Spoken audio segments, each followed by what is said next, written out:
how to unrestrict someone on Messenger. Hey guys, welcome back to this YouTube channel. Today I will show you that how can you unrestrict or remove restriction on Messenger. So let's get started. On this process, at first you'll have to open the application Messenger with your account. Alright, so after you open the Messenger with your account, you'll got such interface. So from here, you'll have to tap on menu just at the bottom right corner. Alright, so from the menu section, you'll have to go the option settings. So simply tap on it, and from the settings section, you'll have to go the option privacy and safety. So simply from the privacy and safety section, you'll have to go the option restricted account. So simply tap on it.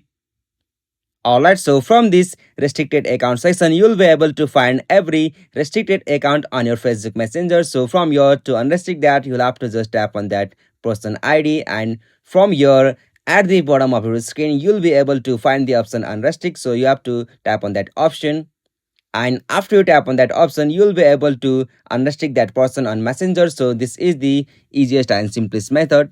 Hope you found this video helpful to you, and please don't forget to subscribe our YouTube channel for more quick and short tutorial like this.